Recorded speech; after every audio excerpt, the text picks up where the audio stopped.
Coming up on the Get Lean, Eat Clean podcast. It just made total sense that I would cut back on drinking. And I could tell that my weekly habit of having a couple glasses of wine was really taking its toll on my physical and mental health. So I started to just be a lot more mindful about how much I drank, but again, not with the expectation that I would stop drinking. But as I started to just feel better and better physically, and as I took longer breaks in between drinking, I started to just develop a different lifestyle for myself. I started to create more and more desire to just feel incredible. And so it got to the point where I really just, the 1 or 2 days a week that I was drinking just didn't make any sense because it would take me so long to recover from those days. Even though I wasn't having more than a couple drinks, I just really over time lost interest in it and have been able to just create an amazing lifestyle without it. And so it's sort of miraculous to me that I stopped drinking because I never really thought that would happen, but it has. And just, I've never felt better. Hello, and welcome to the Get Lean, Eat Clean podcast. I'm Brian Grin, and I'm here to give you actionable tips to get your body back to what it once was 5, 10, even 15 years ago. Each week, I'll give you an in-depth interview with a health expert from around the world to cut through the fluff and get you long-term sustainable results. This week, I interviewed author and master certified life coach, Molly Zemek. We discussed Molly's weight loss journey of losing over 45 pounds and quitting alcohol, how she transitioned from being a professional chef and sommelier to focusing on her health and well-being. We also chatted about being aware of our body's hunger signals, the importance of replacing unhealthy food cravings with healthy alternatives, practicing mindful eating by slowing down, navigating healthy eating with her 3 children, and her one tip to get your body back to what it once was. Really enjoyed my interview with Molly. I know you will too. Thanks so much for listening and enjoy the show. All right, welcome to the Get Lean, Eat Clean podcast. My name is Brian Grin, and I have Molly Zemek on. Welcome to the show. Thank you. It's great to be here. Great to have you on. Podcast host, author, coach, health coach, life coach. Yes. What made you get into this area of coaching? Well, I usually identify myself as a lifelong food lover.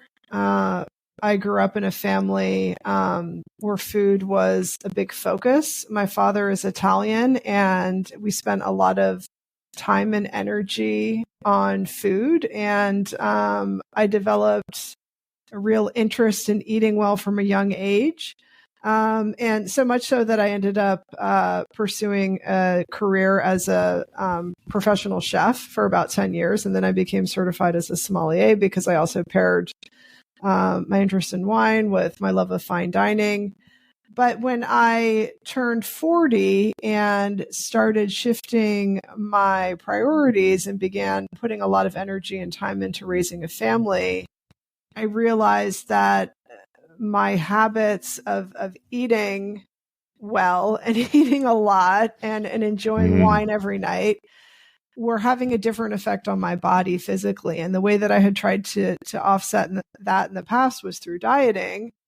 And that approach just stopped working for me. I really wasn't getting the same results. I continued to feel worse and worse. And so it was around that time that I was introduced to life coaching and recognized that the missing piece for me was uncovering the reasons behind the habits. And once I started exploring that and unlearning a lot of these old habits and outgrowing them, my life completely changed. And I knew that this is kind of the missing piece for a lot of people that we don't learn through dieting. And so I started my business as a way to educate more and more people about this. Yeah. And your weight loss journey was losing 45 pounds. Is that right? And giving Yes. up alcohol. Mm-hmm. What years did that occur? Well, it was, let's see, we're in 2024 now. That was 2017 that I started on the path of losing weight, and it took me about a year. I didn't start out with the intention to give up alcohol. I think that's an important point to mention. But as part of my commitment to losing weight and changing habits of eating, it just made total sense that I would cut back on drinking. And I could tell that my weekly habit of having a couple glasses of wine was really taking its toll on my physical and mental health. So I started to just be a lot more mindful about how much I drank, but again, not with the expectation that I would stop drinking. But as I started to just feel better and better physically, and as I took longer breaks in between drinking, I started to just develop a different lifestyle for myself. I started to create more and more desire to just feel incredible. And so it got to the point where I really just, the 1 or 2 days a week that I was drinking just didn't make any sense because it would take me so long to recover from those days. Even though I wasn't having more than a couple drinks, I just really over time lost interest in it and have been able to just create an amazing lifestyle without it. And so it's sort of miraculous to me that I stopped drinking because I never really thought that would happen, but it has. And just, I've never felt better. And what was that journey like, the weight loss journey? Like you said that you sort of don't necessarily believe in like diets. What type of lifestyle changes did you make to sort of transform yourself? Yeah, that's a good question. So, started just really, it began by just paying attention to my body. And that's really what prompted me to lose weight and cut back on drinking in the first place, was just recognizing how certain foods made me feel after I ate them. One of my old habits was having dessert every night after dinner. And I would I would go to sleep with this, what felt like kind of like a pit in my stomach. And I would wake up just like hot and sweaty and like not able to sleep well. And I started just paying attention to that. And I noticed that particular habit had that kind of effect on my body. And so I would also pay attention to, okay, when I eat foods that make me feel good, which foods are those? And so I started prioritizing mainly whole foods because I noticed that I feel much better when I eat whole foods. I feel much better when I eat less sugar. I feel much better when I eat less processed foods. So that was kind of the very early stages. And then I started to wait to eat until I actually felt physically hungry. So really kind of taking the focus off of food and redirecting it back onto my body and learning how to listen more attentively to the signals that my body was already giving me as far as what I needed. And then really questioning like, okay, how much food do I actually need to be eating at this meal? In the past, I would make those decisions based on the amount of food that was on the plate or if it was my favorite food, right? It was all driven by kind of what I call my emotional appetite. And when I was listening to my body, I realized like, oh, actually, my body's telling me I've had enough much sooner than that. And there's still food left behind. And so I really worked over time to kind of honor what my body was telling me. But then when I wanted to plan something, just for fun, like I did want to have dessert. I did want to, have something that really might not be what's considered nutritious or part of weight loss. I practiced over time, deciding ahead of time how much I would have and to do it in a very conscious way so that I could really bring my full awareness to the eating process and what I describe as just consciously enjoying the full pleasure that particular food had to offer so that I could be satisfied with less. Yeah. And like you hear it nowadays of like intuitive eating or even like flexible dieting where you're not sort of like constrained by like, okay, you can only eat this type of food, right? Like you're seeing this a lot with like, okay, I'm a carnivore or I only eat certain things. And, I'm not totally against that sometimes for some people, because sometimes people need those boundaries, at least initially. But I think flexible dieting and not putting too much restraint around necessarily what you're eating, as long as you can sort of manage that in a like a responsible way. Mm-hmm. Oh, I 100% agree. I think that was a really key distinction for me because of my love of food and my passion for food and cooking is I didn't want to just give up all of the things that I love. I wanted to just learn how to stop at a reasonable portion. And I really do think that that's a skill that you can develop. And it takes time, but I do think that it makes it more sustainable when you can figure out that piece. Yeah. And the drinking part, I'm curious to know, like, obviously you, like you said, you went into it not necessarily thinking you were just going to stop drinking. And you weren't drinking like, it's not like you were like an alcoholic necessarily, right? You were drinking a few nights a week and you realized that maybe that just didn't serve sort of where you wanted to go. I mean, I started out before I really made any changes. I was drinking every night, like, 2 to 3 glasses of wine every night, but I never felt like I couldn't function. I never was blacking out. I mean, I never felt like it was having such a severe impact on my life that I needed, professional help. I think that's important to mention because alcohol affects people in different ways. But for me, what I recognized was that even that amount was taking its toll on my mood. I just generally was not in a great mood. I didn't feel very motivated. I didn't have a lot of energy. Of course, it increased my cravings for food. And so that's where I started out. And then as I began to be more intentional about how much I would drink and I would give myself breaks, I started to bring a lot of attention to the benefits in that. Instead of constantly thinking like, oh, I'm like missing out on drinking or like I really miss that wine. It's like, wow, I just got an amazing night's sleep. I feel so great. Like there's some advantages to this. So I started to kind of offset some of the desire that I had for alcohol with, creating more desire for my life without it. And that was an important part too, because initially it did feel like I was missing out. Initially, it did feel like all of the pleasure and the fun was gone, that I would watch other people drinking and feel like somehow I was deprived.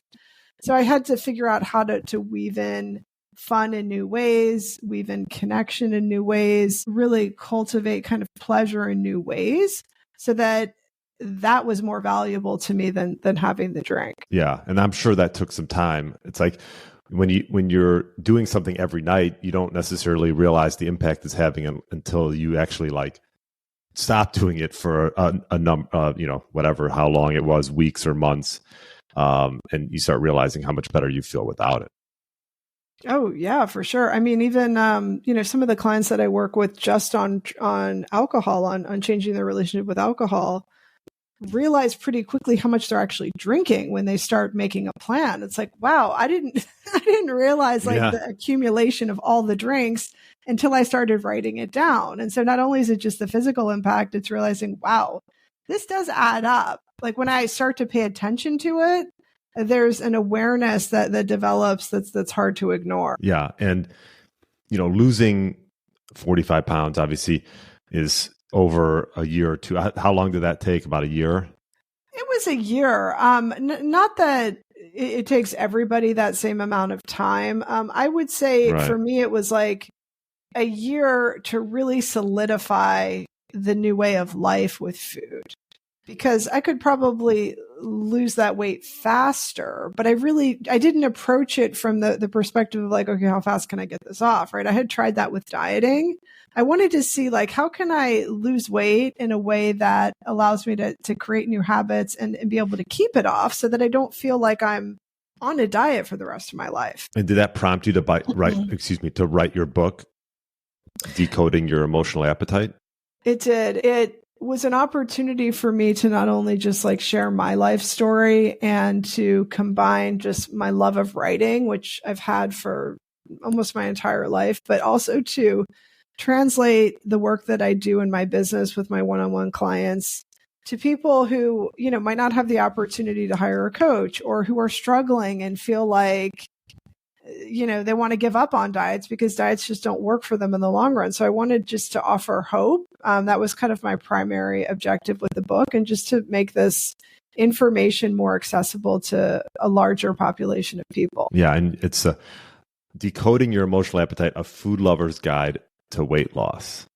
Yes. And I mean, I think most people enjoy eating to some more than others, maybe. What are some high level tips in the book as far as like a food lover's guide to weight loss? How is that different from maybe someone else?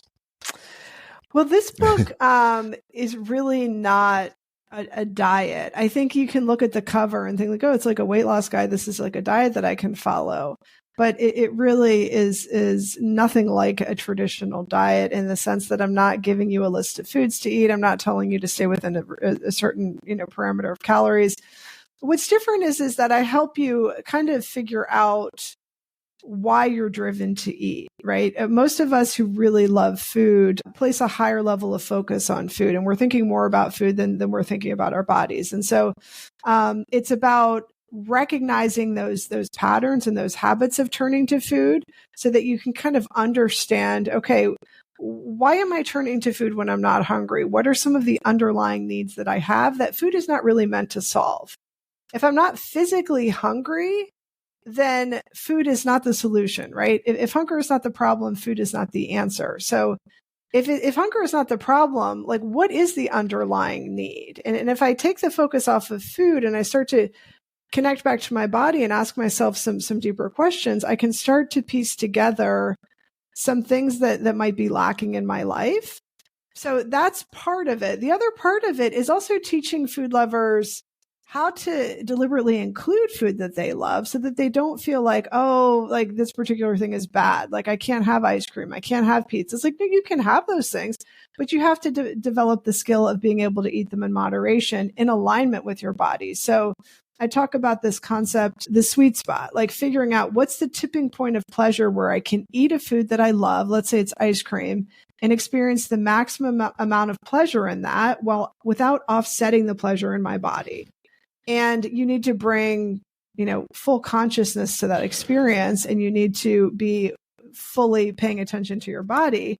But once you develop that skill, it's a game changer because you feel fully free around any kind of food that you might want to have when you have the confidence of being able to honor your body. And what would you say some of the obstacles that could come into play? Like what are some of the main reasons people eat when they're is it like boredom? Are they like emotional eating, maybe stressed? Are these some of the sort of the cues that people use when they decide to sort of mindlessly eat? Yes. So what I talk about in the book, as it pertains to your emotional appetite, is anytime you're not physically hungry, like you don't have physical signs of hunger, then your desire to eat is motivated by emotional reasons. And it's different for different people, but I talk in the book about 4 key emotional appetites. One of the reasons why we use food is a way to escape. Right. It's normal for a lot of us to come home after a stressful day of work or a stressful day of taking care of the kids and use food as a way to feel better. That's not because we're physically hungry. I mean, sometimes you might be, but if you're not hungry, it's because you're just trying to kind of escape the emotional distress. Sometimes for people, it's a way to connect, right? You feel lonely. And so food is a friend. Food is a way to connect, or it's a way that you bond with other people is by eating while you're connecting with people. None of these things are bad. I just want to make that clear. But if you're noticing kind of a negative side effect to the way that you're eating, it could be that there's just overeating happening and that you're relying on food too much to solve some of these needs. So, connection, needing to escape stress, certainly boredom, right? Either because you're used to always being busy and it feels uncomfortable to not have anything to do, or because you're spending your time doing things that aren't really satisfying. And so food is a way to just offset that discomfort in the moment. Yeah, it's interesting. I think a lot, like for me, I try to eat and base it around like performance. And it's interesting because when you get people, and I'm curious to know your thoughts on this, but when you get people exercising and becoming more active, I think like maybe it's a subconscious thing, but then they might start paying more attention to what they're putting in their body in order to perform. Not to say that there's some like professional athlete, but in order to perform better in the gym or whatever they're doing. And like for me, that's like a big thing. I always try to experiment and see how I perform best on the way I eat and when I eat certain foods and things like that. Oh, that's directly related to this because it's about creating a mind and body connection. When we're overeating for emotional reasons, it is, completely mindless and we're not connected to our bodies, right? We're responding to that emotional need. But when you start to notice how your body feels, whether it's like when you're working out or after you've had a bowl of ice cream, you can adjust your eating as a way to optimize feeling good. And so I love the example you gave. It's like if you really care about fitness and you want to feel energized, you want to have the endurance when you're at the gym, how you fuel your body will have a direct impact on that. And so as a way to allow your body to perform its best and to feel its best, you will make intentional choices about how you're going to eat. And so you're really connecting that mental, intention with the way that your body responds. Yeah. And maybe that's just, I don't know, maybe it's easier for some people to do that than others. Like for me, I don't really drink at all. I used to have some drinks every once in a while, and then I started to realize, well, if I'm going to work out the next day, I know I'm not going to be at my best, and so it's not worth it. Yeah. That's not to say that I wouldn't have a drink here and there, but like I really make a conscious effort to sort of strategically do it during times when I don't need necessarily to perform or do something the next day. But maybe this is something you just learn over time. I think when you're in college or right out of school, it's like, oh, okay, you're not really, you're not really thinking like that necessarily right off the bat.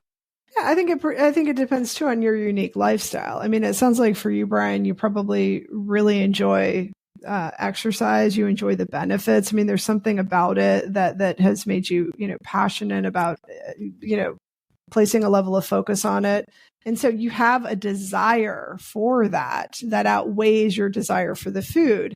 And I think that's really key in solving this for people. I mean, there are, women who might be at home taking care of kids where the focus is entirely different. Not that they couldn't have a fitness goal, but they're dealing with a different kind of stress and they're managing that stress by eating and drinking. Or somebody else might have a different tolerance to alcohol where they have a glass, a cocktail or a glass of wine and they instantly want more. For somebody else, it might be sugar. And so I think that understanding your unique response and how your body reacts to different types of alcohol and different types of food is a really important piece. Because somebody like you might be fine with like, oh, have a drink every once in a while. It's fine. Like I could take it or leave it. I don't really care. Another person, they have a drink and all of a sudden it's like that little, flicker of desire starts building and building and they start, for another person, it's sugar. So yeah, I think it's just, it depends on the individual, and what their desires are and also the unique response of their body. Also, do you find that some people can just have a drink and be done, but some people, they need to either go all in or nothing sort of thing. Like, it's almost like you said, like you have a little something, like someone can take a carton of ice cream, take a few bites and put it back.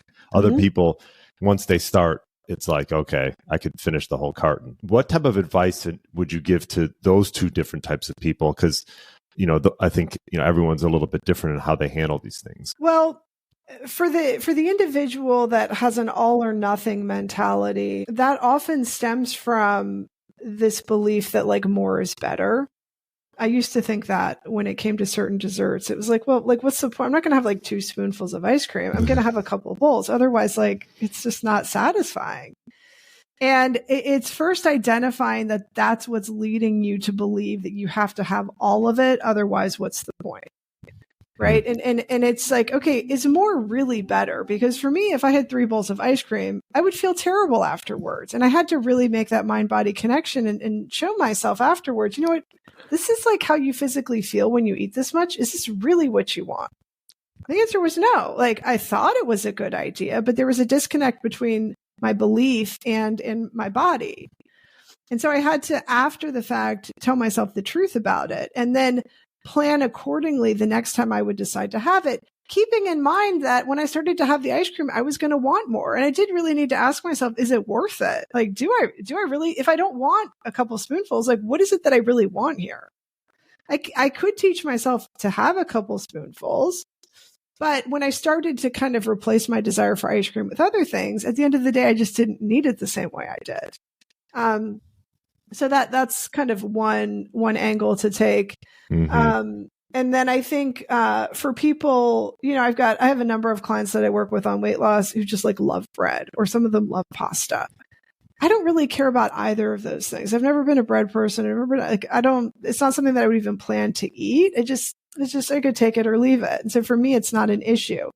But I do really love desserts. And so for those people who have, a particular food that they find hard to control themselves around, I think it makes sense in the beginning as you're working on, let's say, losing weight or feeling more in control around food or lessening your desire, to kind of limit those foods for a period of time so that you can start to lessen just kind of the cravings for them, which happens when you give yourself some space. And then gradually work them in a very intentional way by deciding in advance, okay, I want to have a bowl of pasta.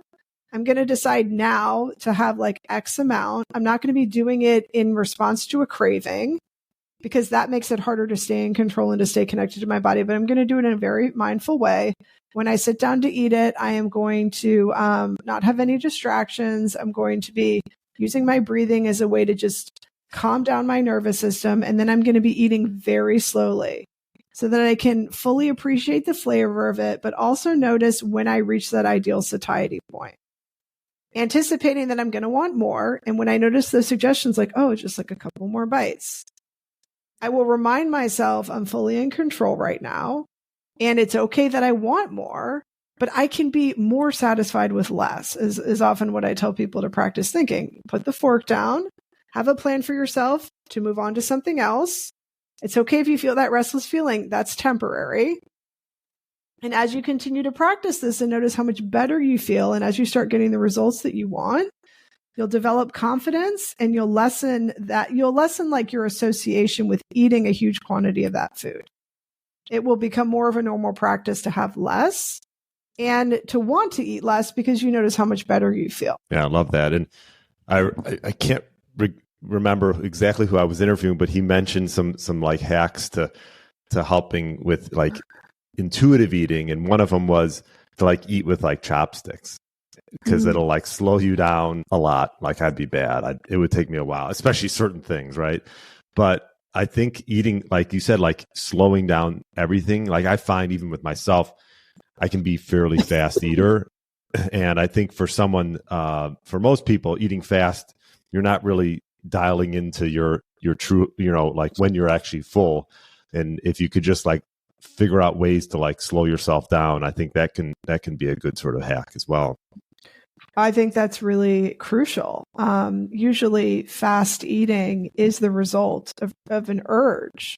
It certainly is for a lot of my clients, where it's normal when you see food and when you're hungry for, to get excited, to want to eat. I mean, we're sort of designed to be that way. I mean, we're meant to desire food, but when we bring that restless energy into eating, and it's our goal to practice staying more connected to our bodies, you have to deliberately calm yourself down ahead of time. And so when I'm working with people, I often say, notice when that restless energy starts. Is it when you're like prepping your food? Is it when you sit down and you just like, you can't wait to dig in?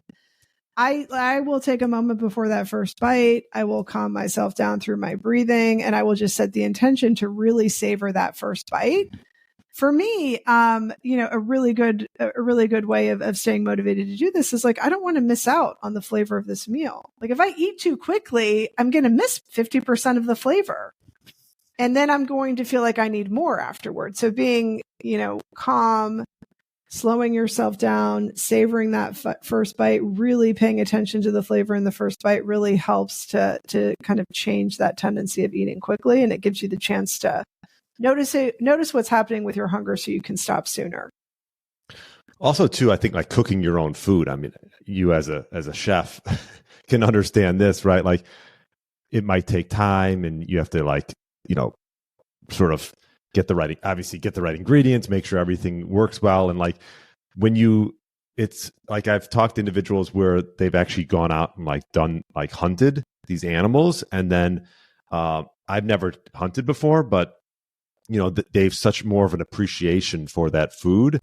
And it's like, they don't want anything to go to waste.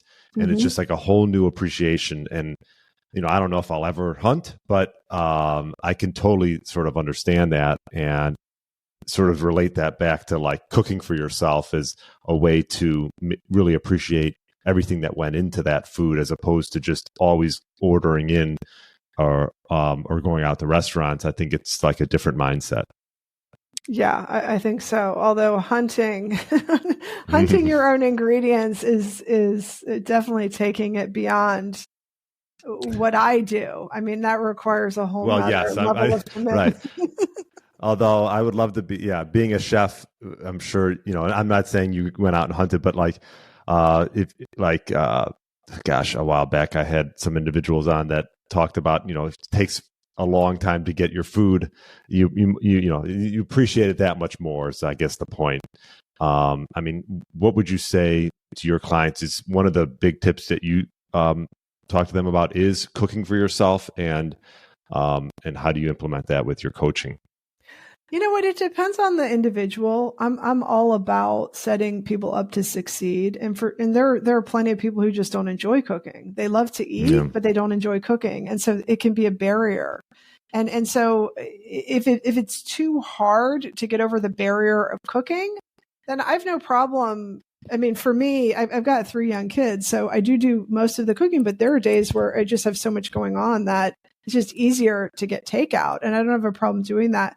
I think keeping your meals simple, but maximizing the flavor allows it to just be easier to eat in a way that feels good and that tastes good. For people who do love to cook, sometimes there is an obstacle of just like being around the food or feeling like they need to taste the food or feeling tempted to eat as they cook. And I help people just appreciate the pleasure of the cooking experience and the smell of food, of the rhythm of cooking, of the creative process of combining ingredients that doesn't have anything to do with actually eating the food. So I think that really just prioritizing high quality ingredients as much as possible is key, whether you're cooking, whether you're ordering, takeout, whether you're buying something at the store, because that will go a long way to helping you be satisfied with less. So it's kind of, based on individual preferences and how people feel about cooking. But I would say that across the board, that really matters is, are you eating produce in season that's at the peak of its flavor, if possible? Are you buying your protein from a place where it's high quality and it's fresh, so that you don't have to add a lot to it and you can eat whole foods and feel good and appreciate the taste of it? Yeah. And I think what helps, like for my wife and I, we don't have kids, but like we have monthly orders of protein that come. We know the source and it's just in the freezer. So it's there, and it's like all we do is just decide the night before what we're going to have, pull it out. It's not, that's what I mentioned when I talk about cooking for yourself. I'm not saying everyone has to be this like Michelin chef. I don't know that much. I mean, my wife's actually a decent cook, but you can keep it simple. I think it's important, but knowing your ingredients and what you're putting in and just being prepared a little bit ahead of the time, I think could help go a long way. Oh, for sure. Because mindless eating happens because of spontaneous urges. So if you set yourself up with the right food and you're, intentional with your plan, it's much easier to just show up and commit to the way that you want to be eating. Now, one, issue that comes up with individuals is, they might lose weight, but then they end up putting it back on. What are some of, like, obviously you lost weight over a year or two. What are some of the obstacles that maybe have come in your way or your clients' ways as far as, being able to lose weight, but then also keep it off? Yeah. So I talk about this inside of my business as the 3 C's to sustainable weight loss. The first C is commitment. I think what many of us struggle with in terms of both deciding to lose weight and committing to like making that happen is like really being willing to prioritize ourselves and make the necessary adjustments like in our lifestyle to make this a priority, to make our health a priority. But it's not just committing the first time you're going to lose weight. It's recommitting, because none of us show up perfectly on our food plans, right? None of us eat perfectly all of the time. I think that is something that is an obstacle for people, especially with dieting, is they think that they need to be perfect, but nobody's going to show up perfectly and eat perfectly all of the time. And so it's learning how to commit to yourself over and over again. So when there are setbacks and you get off track, like let's say you go through a period like COVID where you're eating more, you're drinking more, you're out of your usual routine, recognizing sooner that you don't feel great and that you need to get back on track allows you to recommit, focus again on your health, and really continue to make progress with those habits so that they become a way of life. The second C is consciousness. So as much as possible, really eat without a lot of distractions, really savor the flavor of food, really have a conscious experience in your body so that you're honoring signals of hunger and satiety, and that you're making that kind of your focus every single day, more so than the food. And then the third C is consistency. I think a lot of people just struggle with consistently doing these things over time. But I think when you start to appreciate how good you can feel and the pleasure that you can experience in your body when you're taking care of it, you continue to be motivated by that. And then it's by, noticing, okay, like I had a setback, or I've been eating in a way that doesn't make me feel great. How can I get back to feeling good? How can I make my next meal something that allows me to get back to feeling good, and consistently showing up and trying to get back to a place of feeling good? Now, I'm curious, Molly, you have 3 kids. How do you navigate eating mindfully and with when you have 3 kids? Because we don't have kids, but I know a lot of parents use that almost as an excuse to not eat well. And what would you say to that? Yeah. It's not an excuse for sure, although I understand why we make it an excuse. It's just another set of reasons why we justify overeating, right? It's like, well, my kids have chicken tenders, or there's all this like junk food around the house. It's not any different than maybe somebody who doesn't have kids, who is in an environment where there are tempting foods around, or who is at the grocery store and walks down the ice cream aisle and feels tempted to buy ice cream. The difference with kids is I think there's a different level of stress for people who are managing kids and are focused on taking care of multiple people other than just themselves. And so I think it's about, figuring out new ways to manage stress, figuring out how to be aware of urges when they happen in the moment, and what are the pattern of urges when you want to overeat, and then figuring out strategies to just be present with the urges and not respond. And I think ultimately, like, giving yourself grace so that when you do have those days where you are eating something that's not part of your plan, that you're not making it mean that somehow you're never going to figure it out, or that, oh, well, it's a lost cause, I might as well just eat everything. I try and use my role as a parent as a way to kind of educate my kids in habits that I didn't really learn. And so that's a big motivator for me, is that when I am paying attention to my body, and I'm working on eating whole foods, and I'm working on noticing urges, I try and talk a lot about that so that my kids are learning as well, just by me being an example. The same thing with my husband. I mean, I've never told my husband how to eat, but I've really tried to just be in control of what I have control over in terms of my own eating, and then be an example to the people in my family of like, wow, like I'm feeling really good when I eat this way, or wow, like I'm noticing these results when I'm eating these foods over another, or wow, it's really challenging to be around this food, and just talking about it more so that my kids are just more educated in how to be mindful and pay attention to their own bodies. And how old are your kids? I have a 13-year-old, an almost 12-year-old, and a 9-year-old. They're all boys. Okay. So 3 boys. And do you find like they're starting to, just from you, like sort of talking through how you go through things, do you find that they're starting to, I mean, that's a young age to maybe be self-aware of those things, but do you find that it's rubbing off on them? Oh, yeah. I get so excited with my middle son because he will often say now, he might think that he wants a dessert after dinner, but then he might say later on, you know what, on second thought, like, I'm really not that hungry. I'm not going to have it. Which is a huge breakthrough, because that's a big thing that we talk about with the kids is like, you can have that, but are you genuinely hungry right now? Like, I just want you to check in with your body. Are you hungry? Do you actually need this?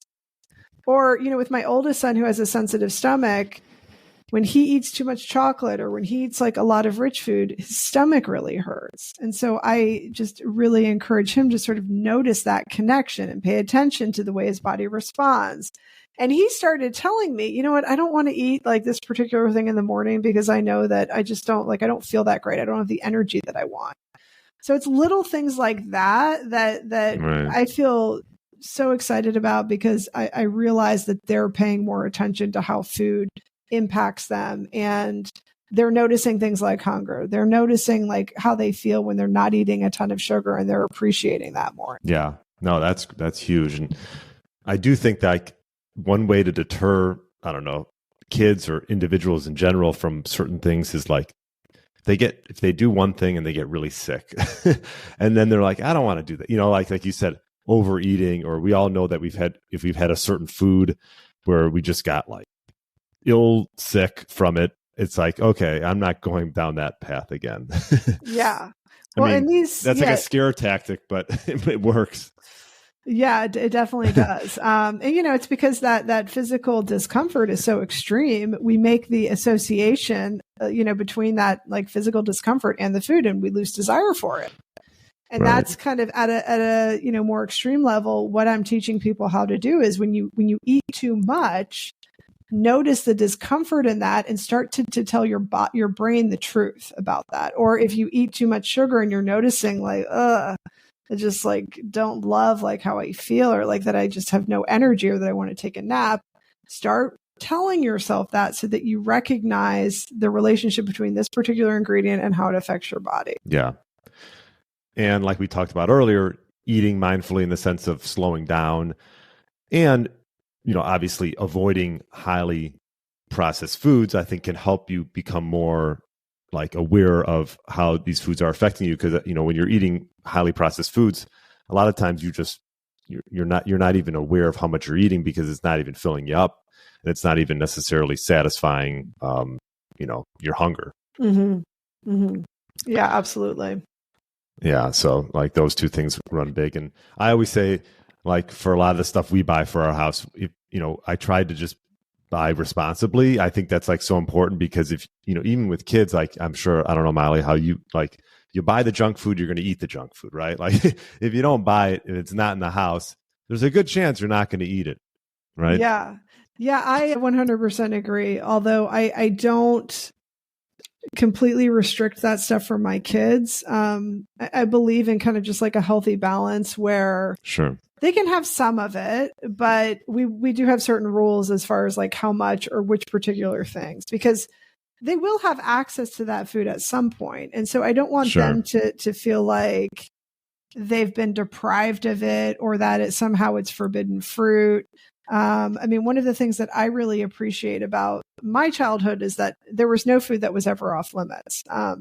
And my three kids are all athletes, and they're boys. They're always hungry, and not that the processed food is going to fill them up, but I think having some of it in moderation is not the end of the world. But I do really help them pay attention to just the connection between the way they eat and their performance in athletics, because they do really care about performing well. So it's like, okay, well, let's pay attention to the way that you eat and how that affects like your ability to do your best. And that's a big motivator for them too. Yeah, no, that's so true. I do. Obviously it's like 80-20, right? Like if you could dial in 80% of the time, the quality foods and single ingredient foods and things, and then that 20%, sort of leave that up to things that maybe aren't as, that maybe don't serve you as well, but, you can sort of, you're not totally neglecting yourself.